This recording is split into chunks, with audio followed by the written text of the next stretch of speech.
ladies and gentlemen. Welcome to episode 6 of the second season of A Little Night podcast. We do hope you're having a lovely evening, and thank you very much for joining us. Joining me today, all the way from Jakarta, Indonesia, he featured in 2 episodes on season 1. Here he is again, Albertus. Hello, everyone. And of course, the fantastic company manager of the Northeast Stephen Sondheim Theatre, the one and only man, the myth, the legend, Mr. Adam Donaldson. Hello. That was a bit loud in my ear. Sorry, that's you mimicking my Yorkshire accent again, isn't it? Maybe. Terrible. Awful. Okay. You've got me already with it. Hello.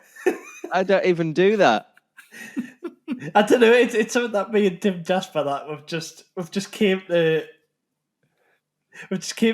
do in everyday life now. Like I feel like we're talking more in I'm now doing a speech thing. The speech Yorkshire marks accent. Thing. Yeah, Yorkshire accent. It's nothing every time. like a Yorkshire accent. So every time I ring one of you, hello. Okay, so episode 6 is called Cut the Bull. Okay, so I have searched the internet high and low for some various theories that either, conspiracy theories, fan-made theories about musicals, about music, about entertainment in general. And I'm going to run a few past you today. There's some weird and wonderful ones on the internet. It's very easy to get lost. So I'm going to start off with a musical-related one. And this is from the musical Hamilton, which I am not as familiar with as the other committee members or I'm sure guests on this episode today. But the first theory that I found, and this seems to be quite popular, Jefferson and Lafayette are twins. What? That is a popular theory. I've seen it on Broadway World, and then it was also I think it was actually a Guardian article. Jefferson and Lafayette are twins. There must have been that's new information. Yeah, that's new information for me. Split at birth. I think it was it Jefferson, who was obviously born in America, always had a massive interest in France. And Lafayette, who was born in France, always had a massive interest in America. And fans seem to think that because of the exact mirroring of these two characters, that they must be twins that were split up at birth. Yeah, I mean, if the twins must have been split at birth, Lafayette must have been put on the first boat across the France with Jefferson to just stay. But, it's like a really weird Blood Brothers. I feel like, obviously, because we're in the show, in the original cast, it's Daveed Diggs who obviously plays both parts. Yeah. So I guess that's where people are getting the idea from. Because yeah, I think so. Yeah, I agree with that. Yeah. Because, like, in Hamilton, in 2 acts, sometimes, like, one actor plays 2 different parts. Maybe that's why, because, like, maybe that's why they told the people that they're twins, but I don't think they're twins.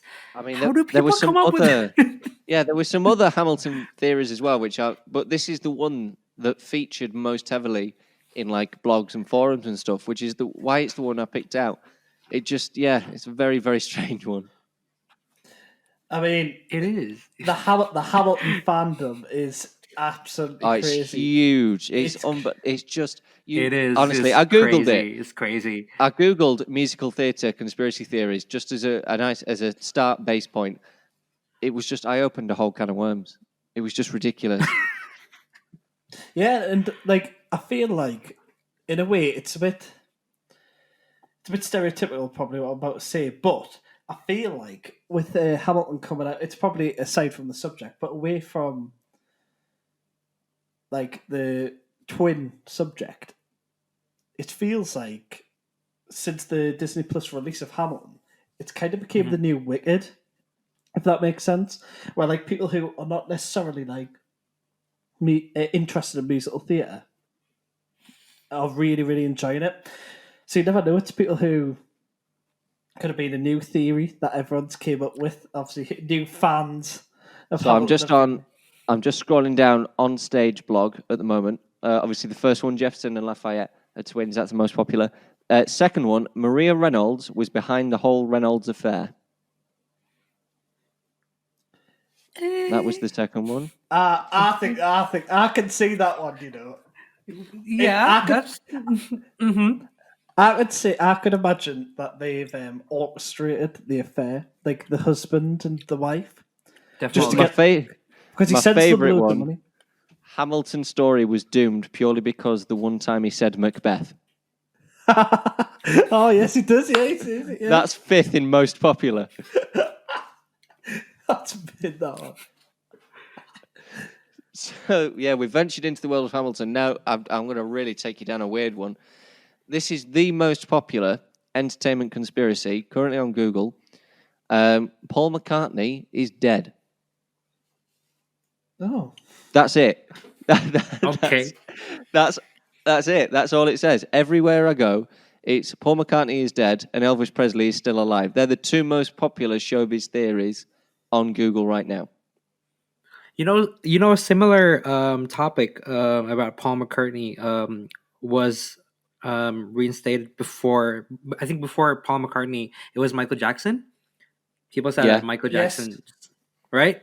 Yeah. People said that Michael Jackson got replaced like a few years ago before he died. I don't get why. Like a Madame Tussauds model. Right? Yeah, definitely. Like, because like his face is weird and stuff like that, and people assume that. But he is. Yeah, people assume that he got replaced.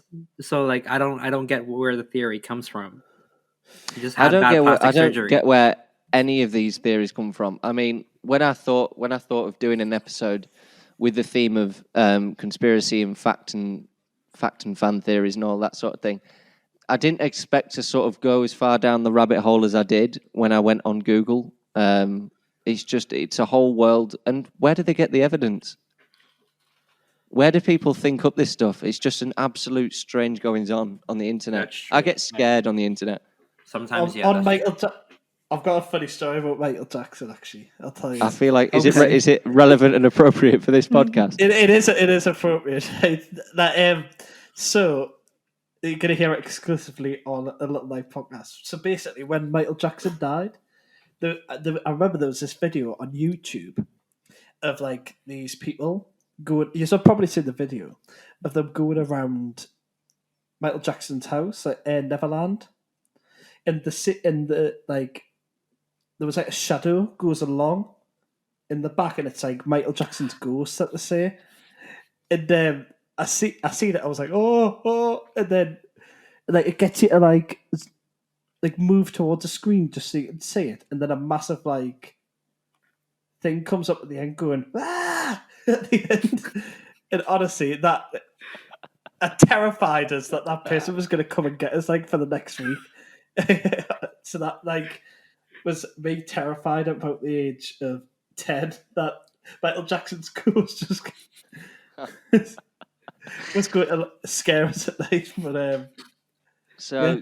I mean, there's just some weird celebrity theories. Another one that I've found: William Shakespeare never actually wrote a play. Where do people come up with these theories? Actually, and apparently there was documentation proving it, but according to the person who wrote this, it was taken down off the internet. Okay. I mean, how on earth have they come to the conclusion that William Shakespeare never wrote a play? Right?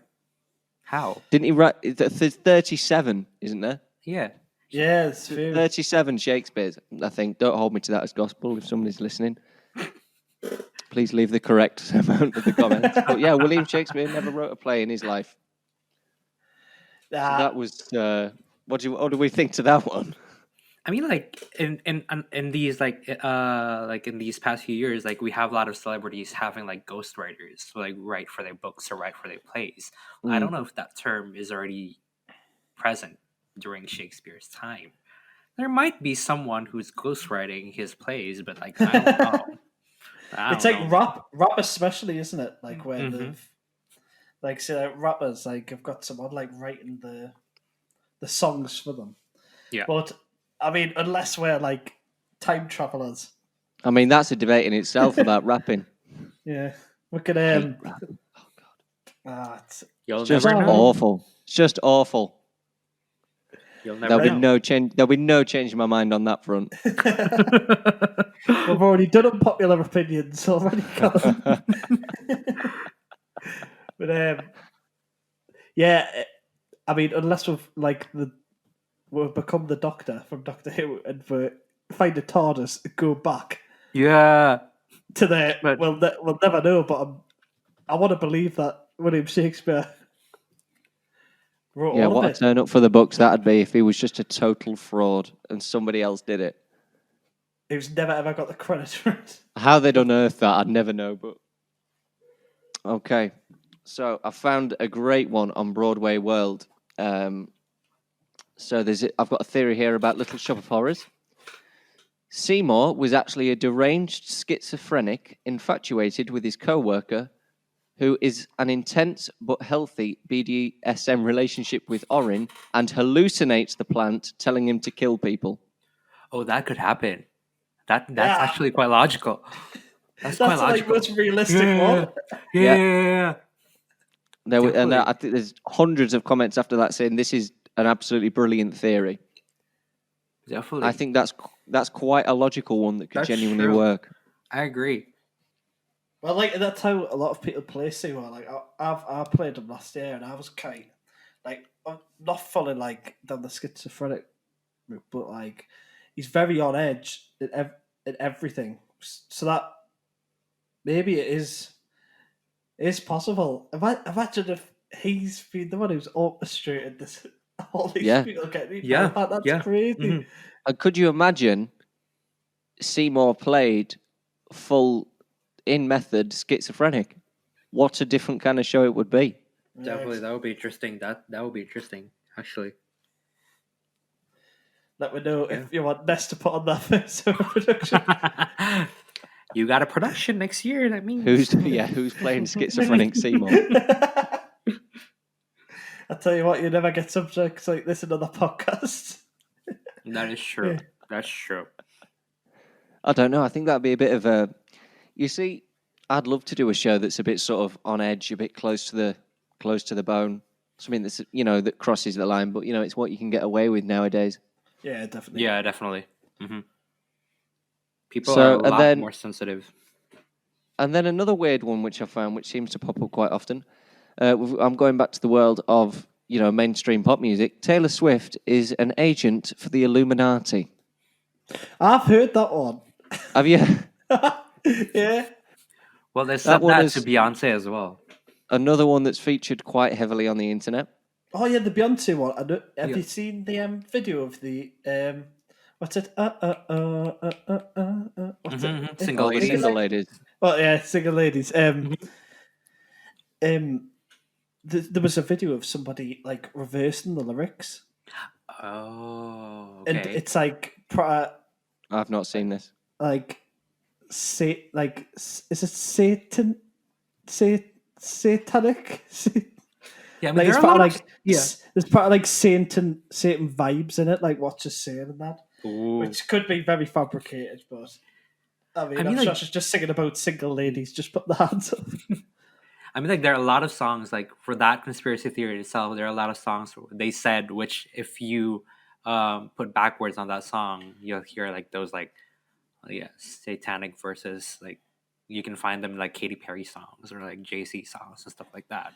Yeah. So like I'm with you, Adam. I don't know if that's like real or like just like people fabricating just like to spread fear among others. But yeah, I can imagine. No, well, I don't know if it makes it sound a bit harsh, but I don't know. Taylor Swift, maybe, you never know.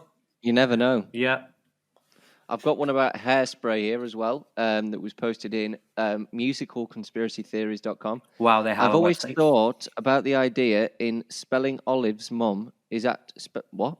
What? I'm not very good with Hairspray. Spelling Olive's mum. Spelling Olive. Okay. Connie Collins knocked up a fun-loving, freewheeling Brenda. Oh, Brenda's one of the people in the roll call. Okay. When they're all dancing on the Connie Collins show. Uh-huh. Well, apparently there's a lyric saying that she's on a 9-month spiritual quest. Oh, just and someone's written a theory that Connie Collins has knocked up fun-loving Brenda, who's disappeared on a 9-month spiritual quest, and apparently Connie's, There you go. Connie and Brenda Connie up to no good. I mean, where do people find these things? I mean, it's Hairspray. The fun-loving show, yeah. The fun-loving show. And this, whoever's posted this, is just, it's just ruining all these fun-loving shows. It's it's the same thing as Disney. Everybody's got all these wonderful ideas about Disney. But obviously, then you look at Grimm's fairy tales. They're not so good after all. Mm-hmm. Mm. How many childhoods did that spoil? No, exactly. Yeah, that's a really good point. Jeez. Fun-loving Brenda. Fun-loving Brenda is going on a 9-month spiritual quest to give birth to Connie Collins' baby. Oh my God. What a strange goings on. I just remember, I remembered one conspiracy theory that's from Greece. So, remember in the beginning of the movie, they're like in this beach and Danny saved Sandy and stuff like that. I know what you're about to say here. Yeah, right. I don't. So the conspiracy theory is actually they're dead, and the whole musical, the whole movie is just basically oh no, they're not dead. I think Sandy was in a coma or something Sandy's imagining these things during the whole course of the movie or the musical, and at the end where you see Sandy and Danny driving the car way up to the sky, they said that it's a symbolization of them going to heaven because they didn't make it. So yeah, that's I've never heard theory. this. Yeah, so that's that's another conspiracy theory about Greece, apparently. And actually, John Travolta's actually a really big fan of that. Oh, really? That theory. Yeah. He says you always wonder, don't you, when you hear these weird theories? Do the people who starred in these things, or who they're about these theories, do they actually know? But if John Travolta's endorsed that one, fair play. Yeah, totally right. Yeah, I've let me just got it up now. Tell stories at her coma fantasy, which I did. It's a bit of a weird coma fantasy that obviously he's not been the nicest to her, and then is probably like wow when she's wearing that sexy outfit at the end. Mm-hmm. It's a bit of a outgoing. I mean, it's almost. It actually sort of runs with some similarities of the Harry Potter theory that he never actually left that cupboard under the stairs. Yeah, I heard and that. The whole thing about Hogwarts, the whole 7 years, was just a figment of his imagination. Mm-hmm. Because he was badly abused by the Dursleys. Mm-hmm.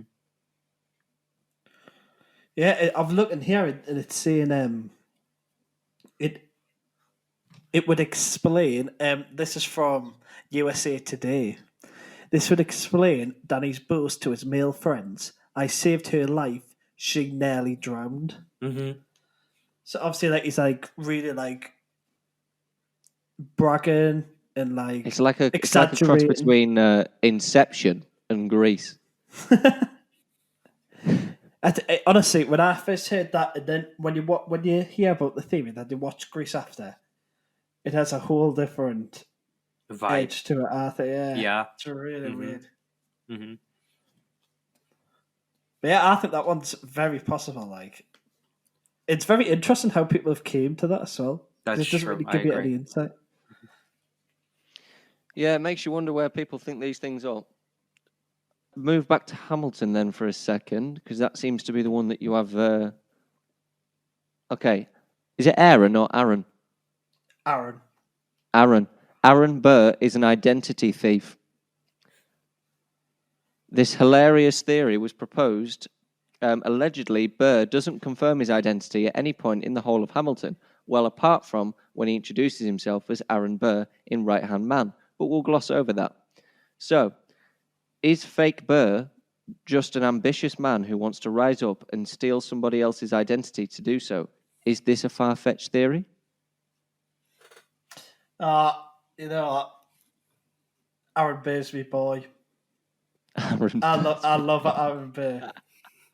Honestly, I think I really like his songs, and I feel quite sorry for him because in Hamilton, I feel like he's always pushed aside Hamilton's always putting him down. And Hamilton's cheating on his wife with 2 other women at this point. But he's getting everything that he wants.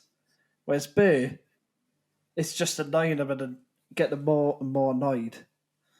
To the point where he kills him, which I know isn't right, but obviously that happens. But I don't know. I feel like at the start when you meet Aaron Burr, I don't know what you think, Albertus, but I just feel like he's quite a proud man. You feel? Do you know what I mean? Like he's quite confident. I feel when you see him at Aaron Burr, sir. Yeah. He starts introducing himself. He's like, "Yeah, I'm Aaron Burr, sir. That's me."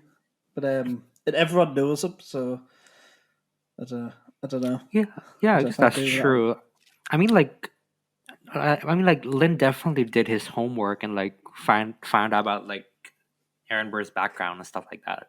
So I don't think that like he's just like a random guy who like does like an identity theft or stuff like that. I guess because like, well, how do I say it? Yeah, well, I don't know because Lynn did his homework, and I don't think that. I mean, like if he is an identity thief or stuff like that, he would mention it either like in his maybe either in his interviews or like maybe like as a nuance in the musical or something like that. But yeah, I'm like, I don't know. I don't believe that shit. I don't know. Yeah, that's for me. And I've been watching interviews, around the time when the Disney Plus version was coming out. Like they were doing a lot of promo interviews. And Leslie Odom Jr., who plays the part, he's very, very knowledgeable on the part. So I feel like he would have been like, he's not actually who you think he is. He's done this. Yeah. I feel like it would be more Precisely. obvious. Yeah. But as we say, the Hamilton fandom are crazy and in a good way. There's a massive fandom around Sweeney Todd because it's massively disputed as to whether the crimes that Sweeney Todd committed actually happened in real life. Because there is evidence to suggest that those crimes did happen and they were inspired by something. Oh, that could work. Wow. 186 Fleet Street was next to St. Dunstan's Church, was supposedly a barbershop, and crimes did happen in and around that area. So there's a massive dispute as to whether the crimes of Sweeney Todd are based on something that is sort of close to real life. Yeah. That's interesting. Do with that information what you will. That's interesting, actually. Yeah, there's all sorts of stories revolving around that one. I mean, obviously, if it did happen, it would be, it's quite an awful thing to happen, but at the same time, massively interesting to see whether Sweeney Todd, the demon barber of Fleet Street, could have been a real person.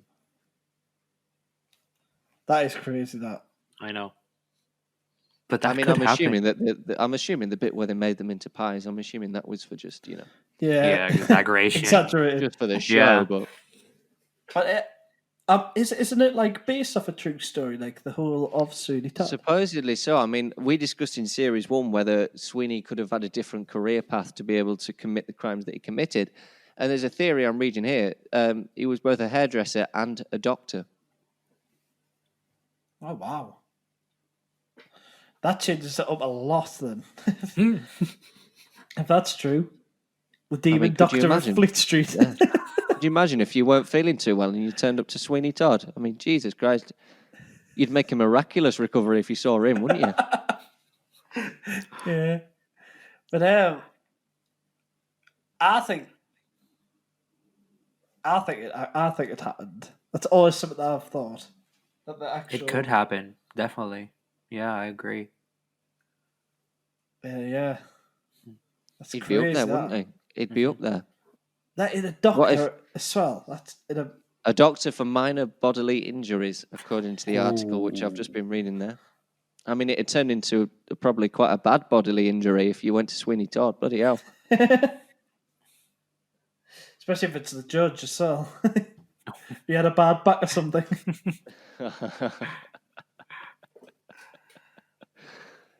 So yeah, those are some of the weird and wonderful theories that currently grace the internet. It made my head hurt after that search, I must say. There were some crazy ones in there.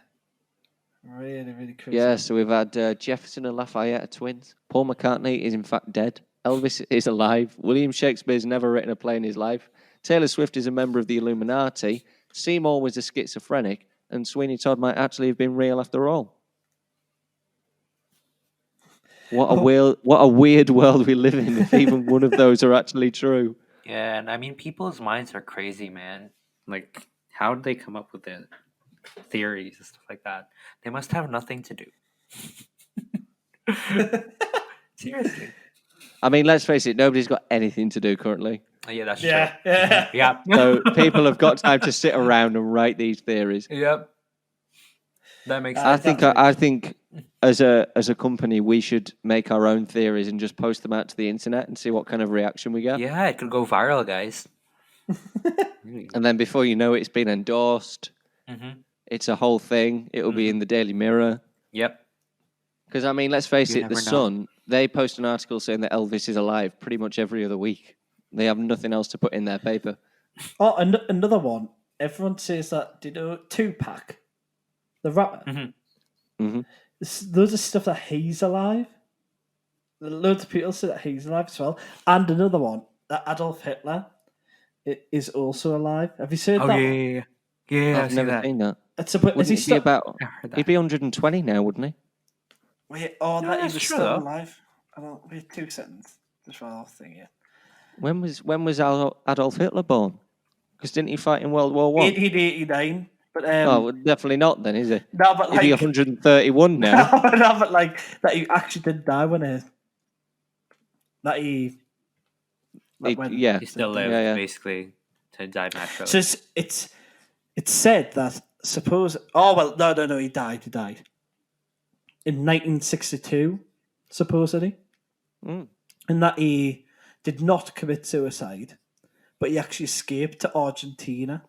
Well, that's where all of the Nazi generals went after the war. They all went to Argentina because it was a safe haven for them. Yeah, and that he In went fact, with these. That he went with. I think Eva it Braun.